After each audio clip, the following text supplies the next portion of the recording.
So we have implemented the unit of work pattern in our previous video and understood why it is important to use it with a repository pattern.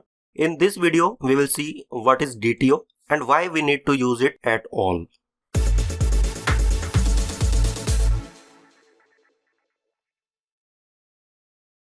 If we look at our current architecture, we are directly exposing the domain entities to the client at present. See, this getCity method is directly returning the city entity. And this addCity method as well directly saves the city entity that we are receiving from the client. That means our API client is able to send and receive the objects that directly map to our database table. What is wrong with this approach? Well, there are many issues with this approach. Let me show you a few of those with a practical example next. So at present, our city entity contains only two properties, ID and name. And these are only two properties that we would like our client to receive and send. But later, someday, for example, we have decided to add two more properties to this entity. One is to store the date and time when this particular record is last updated. And another one is to store the ID of the user who had updated this record. As we have changed this entity, we need to add migration to update the underlying database table. Let's name this migration add last updated fields. You can name it whatever you want, but make sure it should be explaining what is being done in this particular migration.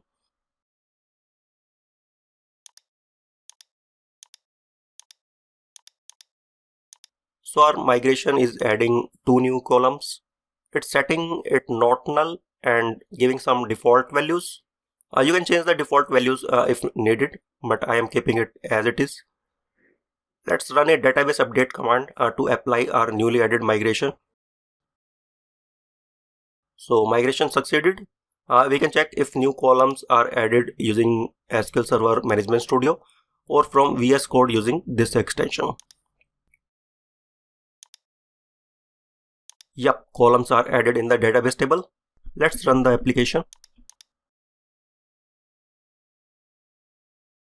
And if we run now this get method to fetch the city list, you can see we started to get newly added fields in the API response. And it is quite possible that you do not want this information to be exposed in API response, because some malicious user will be able to get the ID of various users, and this info may be sensitive for your application. Even a malicious user would be able to post these additional fields to our API method that they are not supposed to post. And it is successfully saved in our database as well. So they are actually able to overpost if they know the internal implementation. Another problem is that these domain entities may keep evolving over the time. For example, someday we have decided to change this name to city name. In that case, all of our API client will have to make changes in their application. But client should never be dependent on API internal implementation. So at present, these are the three problems in our hand that we need to solve in our application. We need to decouple client from internal implementation so that we should be able to change internal implementation without changing our client. And we should be able to hide particular properties that clients are not supposed to view. And client should never be able to overposting in our API methods. All of these three problems can be solved by adding a service layer around these domain entities.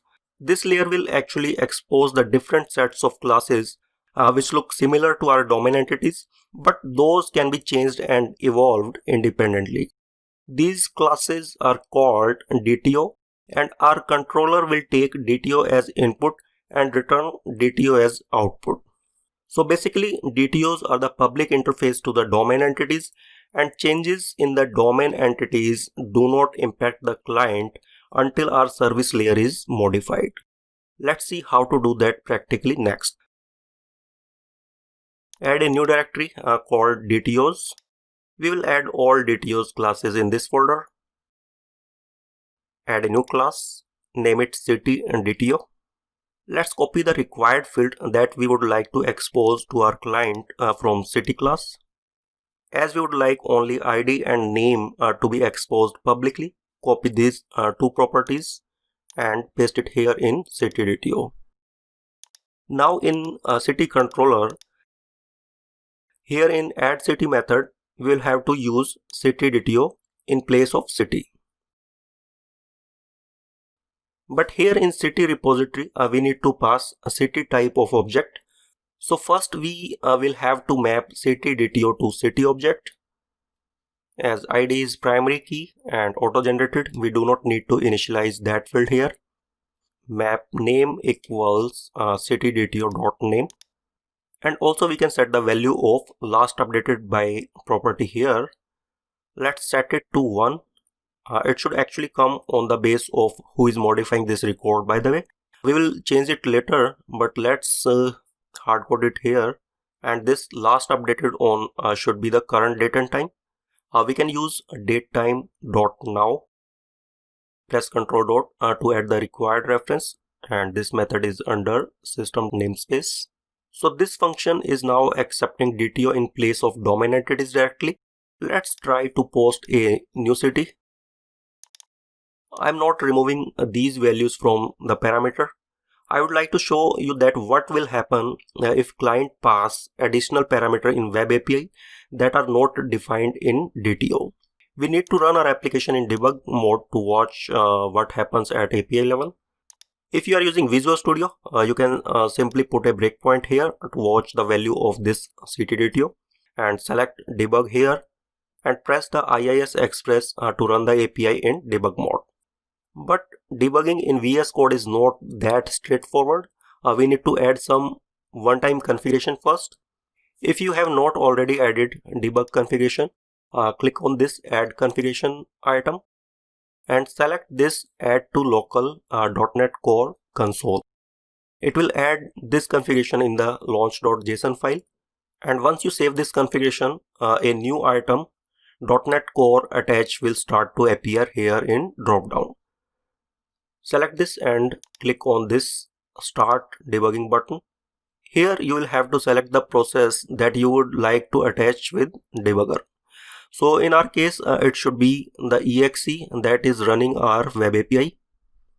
As I have defined the program class in web API namespace, in my case it should be web API.exe that is executing my web API. Now our debugger started to watch our process. If now we will send a post request on this method, it should stop here at this breakpoint. Perfect, process is stopped here.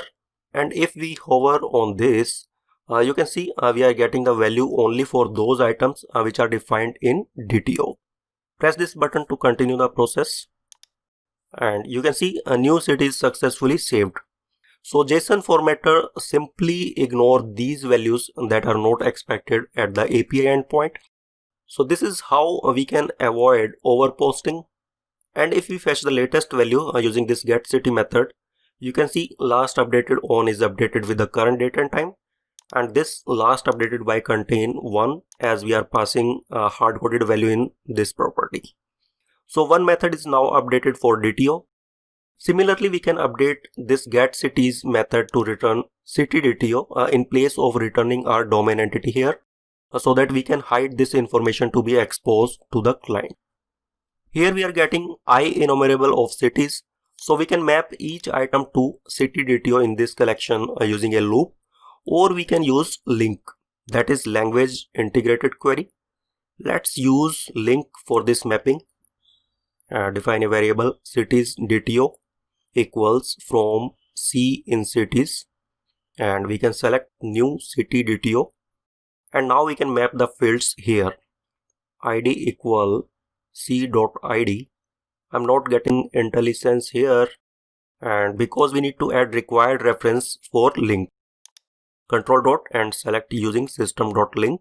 Now we should get IntelliSense, I think. Yep, it's working now. Map name equal c.name, and here in place of returning cities, return this CitiesDTO. Let's check if it is working fine or not. Perfect, we are getting this data from cities DTO. So we have resolved all these problems by replacing domain entities with DTO as input and output in controller. But this manual process of mapping DTO to domain entity and domain entity to DTO is added. It doesn't look too much work here in city controller because we have very few fields here that are to be mapped manually. But think of any other entity. For example, our property entity will have too many fields, and if we have to map those properties manually, it will become very tedious and a boring task. And this is where AutoMapper comes in. It provides some easy to use convention to transform one object type to another with a very little configuration. We will see how to use AutoMapper next. So see you next video. Stay tuned. Bye bye.